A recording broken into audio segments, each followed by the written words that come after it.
নমস্কার বন্ধুরা, Debanti blog and কুকিজে সবাইকে আরও একবার স্বাগত।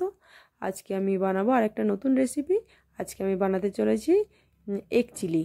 তার জন্য আমি এখানে ক্যাপসিকাম, গ্রিন ক্যাপসিকাম আর রেড ক্যাপসিকাম, আদা, পেঁয়াজ, রসুন, টমেটো, লঙ্কা সব একসাথে কেটে রেখেছি। আর ডিমগুলোকে আমি রাউন্ড রাউন্ড পিস করে কেটে নিয়েছি। আর আপনারা চাইলে অন্য রকমের শেপেও কেটে নিতে পারেন। এবার এই ডিমের ওপরে সামান্য কর্নফ্লাওয়ার দিয়ে দিলাম, আর তার সঙ্গে দেব নুন আর গোলমরিচের গুঁড়ো। তো এগুলো পরিমাণ মতো দিতে হবে। এবার আমি কর্নফ্লাওয়ারটার সাথে ডিমগুলোকে একটু ঝাঁকিয়ে ঝাঁকিয়ে মিশিয়ে নেব। আমি এর মধ্যে জল ব্যবহার করব না। ডিমের গায়ে যে সামান্য ভেজা ভাবটা আছে এটাতেই কর্নফ্লাওয়ারটা অ্যাবজর্ব করে নেবে। তো এই কর্নফ্লাওয়ারটা দেওয়ার কারণ হলো ডিমের যে কুসুমটা আছে সেটা বেরিয়ে আসবে না।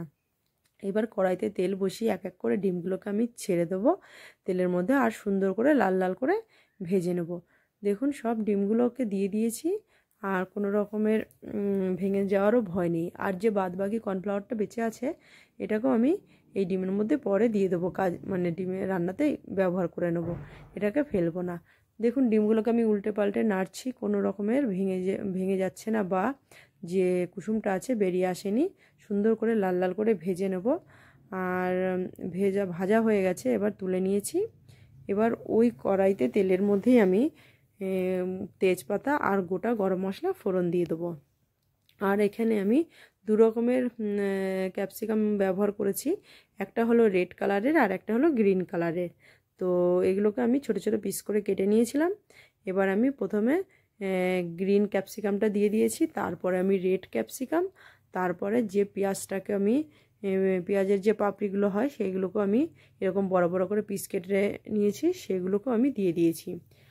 আর আদা, রসুন, কাঁচা লঙ্কা আর টমেটো এটাকে আমি হামানদিস্তে কুটে নিয়েছি। এটাকে আমি কোনো পেস্ট বা কুচিয়ে নিইনি, আমি একটু দরদরা করে কুটে নেব, মানে মোটা মোটা করে থাকবে। এই দেখুন মোটা মোটা।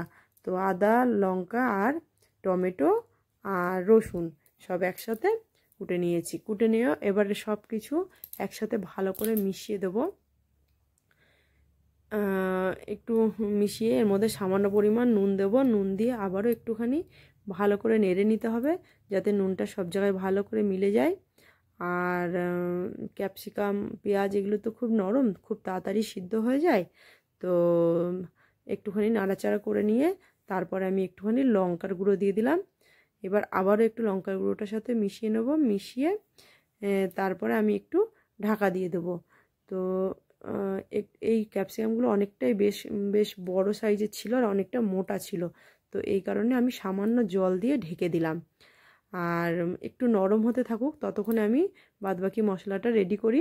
এখানে যে কর্নফ্লাওয়ারের বাটিটার মধ্যে যে কর্নফ্লাওয়ার ছিল সেই কর্নফ্লাওয়ারের মধ্যে একটু জল দিয়েছি, তার মধ্যে green chilli sauce, soya sauce আর টমেটো সস, আর দেব সামান্য পরিমাণ চিনি দিয়ে ভালো করে একসাথে একটুখানি চামচ দিয়ে মিশিয়ে নেব।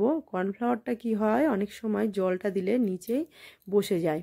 তো এই কারণে চামচ দিয়ে ভালো করে সবগুলোকে একসাথে মিশিয়ে নেব। আর আপনারা চাইলে এই সসগুলোকে আলাদা করেও দিতে পারেন, কিন্তু আমি মানে তাড়াতাড়ি হয়ে যাবে রান্নাটা সহজভাবে, এই কারণে একসাথে মিশিয়ে এবার আমি কড়াইতে দিয়ে দিলাম। দিয়ে সবজিগুলোর সাথে ভালো করে মিক্স করে তারপরে ভেজে রাখা ডিমগুলোকেও দিয়ে দেবো। এবার ডিমগুলোর সাথে ভালো করে মিশিয়ে নিয়ে তারপরে আমি সামান্য জল দিয়ে ঢেকে দেবো আরও 2-3 মিনিটের জন্য হওয়ার জন্য। তো এগুলো ভালো করে মেশাতে থাকি। ততক্ষণে আমার এই সহজ রান্নাগুলো যদি আপনাদের ভালো লাগে তাহলে অবশ্যই আমার চ্যানেলটি লাইক করবেন, শেয়ার করবেন এবং সাবস্ক্রাইব করবেন। আর বন্ধুদের মধ্যে অনেক বেশি করে শেয়ার করবেন, যাতে নতুন নতুন ভিডিও আপনাদের কাছে পৌঁছে যায়। এই দেখুন একটুখানি জল দিয়েছিলাম, দেওয়ার পরে কর্নফ্লাওয়ারটা তো একটু কাঁচা ছিল, ওটা হওয়ার জন্য একটু জল দিয়েছিলাম। তো দেখুন কত সুন্দর গাঢ় আর কত সুন্দর হয়ে এসছে, মানে আমার রান্নাটা রেডি হয়ে গেছে। দেখুন কত সুন্দর কালারও চলে এসছে। আর এবার দেখাচ্ছি নামিয়ে। তো আপনারা সবাই বাড়িতে একবার অবশ্যই ট্রাই করবেন এইভাবে। দেখুন কত সুন্দর কালার এসছে। আশা করি ভালো লাগবে। সবাই ভালো থাকবেন, সুস্থ থাকবেন, দেখাবেন।